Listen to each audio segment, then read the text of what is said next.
From news and views, issues and opportunities, we'll have in-depth conversations with decision makers to find out what they know and what they think. I'm Rico Hizon, inviting you to join the exchange because your business is our business. President Bongbong Marcos brings home tens of billions of pesos in promised investments from his week-long trip to the United States. Topping the chief executive's agenda, the Asia-Pacific Economic Cooperation Summit, or APEC, where the country scored commitments in sectors like connectivity, health, and even renewable energy. Will the president's latest visit to America translate to more businesses for the benefit of our kababayans here at home?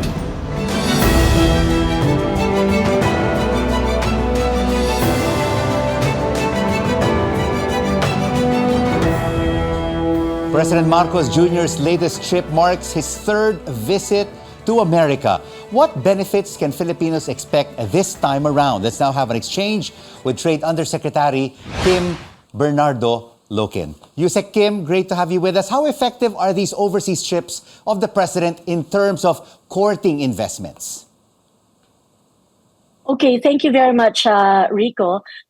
This trip in particular was very significant because we listed down in the Department of Trade and Industry, we listed down at least 7 key issues that are tied directly with the President's 8-point socioeconomic agenda. And I think first and foremost, let's take a look at the basics. Number 1, it addresses the issue on reducing the high cost of power in the Philippines. So that's number 1. Number 2, we had internet connectivity. So it also addresses the problem of internet in the Philippines and the coverage. And number 3, we also have seen healthcare and pharma sectors as being one of those that will be the biggest beneficiaries. We also have climate change resiliency through the AI weather forecasting. And at the end of the day, I think we're looking to a prelude of more U.S.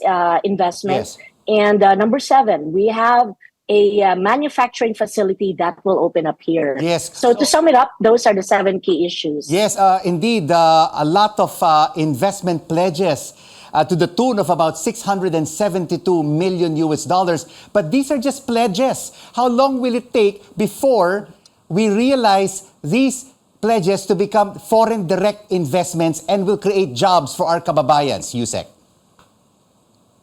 Okay, Rico, thank you for pointing that out. Maybe we can start with 2022 figures. In 2022, the U.S. Investment inflows into the Philippines had been recorded at $250.39 million US dollars. And this year, January to August, we had seen $91.74 million US dollars. And the trip of the president for this APEC had generated about $672 million US dollars as had been announced, right? So that's a total of $763.74 million. So as you can see, that is about 3 times from what we have seen last year. So that's number 1. Second, you were asking about the direct impact, or maybe how soon can it be felt here in the Philippines? Well, I think the best way to put it is like in terms of, let's say, in terms of internet connection. When you talk about connectivity, one of the first things that the President and the Department of Trade Industry Secretary Pascual had witnessed was for the agreement for the deployment of the first 2 internet micro-geo satellites. And this will service the unserved and underserved sectors of the Philippines. And why do I raise this? Because these first 2 internet micro-geo satellites, the first one will be deployed by next year. So that will be around the last quarter of 2024. When you talk about manufacturing, there was also a deal signed. And this was a deal signed from one of our Philippine companies and US companies, this is to put up a manufacturing facility. In terms of how this will be felt, they've already started the pre-feasibility Right. study of this particular So, one, Yusek, which means they've already taken the first step. all right, so the steps Yes. are indeed being taken for these pledges to become foreign direct investments to impact the overall economy in the country. But a lot of analysts and economists are saying, Yusek, that there are several issues that hurt our chances of gaining more investments here in the country. One is inconsistent policies, the bureaucracy, taxes, and corruption. How is this being streamlined by the DTI to attract more foreign investors? Okay, when you look at it that way, we encapsulate it under the ease of doing business. So when you look at the ease of doing business, number one, we look at the challenges. We hear from our potential investors what are the things that would hinder them coming into the Philippines. And number one, more often than not, it's the cost of power. So this visit of the president during the APEC and the secretary recently would address that issue immediately. So that's number one, it's being addressed. Number two, you talk about streamlining.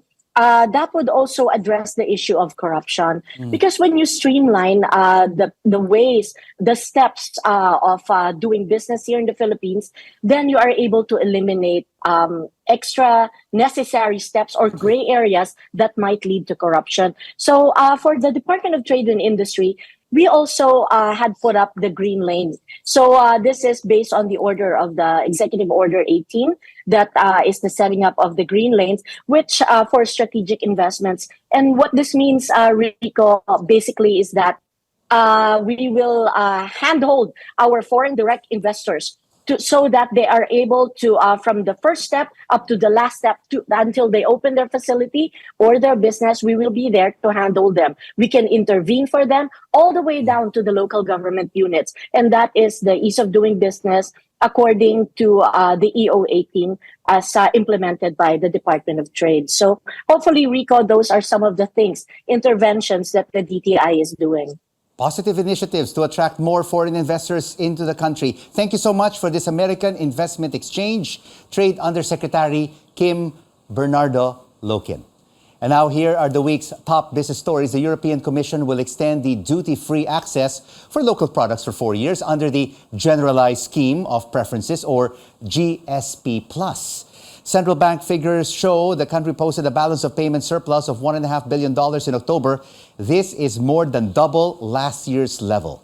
And LinkedIn's latest survey reveals 7 in 10 Filipinos believe their jobs will change because of artificial intelligence. And straight ahead on the exchange, where your business is our business. How did the president's visit to the U.S. strengthen not just our trade ties with Washington, but with other countries in the Asia Pacific? We discuss that next. And how do American business leaders view the president's visit to the U.S.? We get the pulse of the American Chamber of Commerce. Keep it right here on CNN Philippines. News you can trust.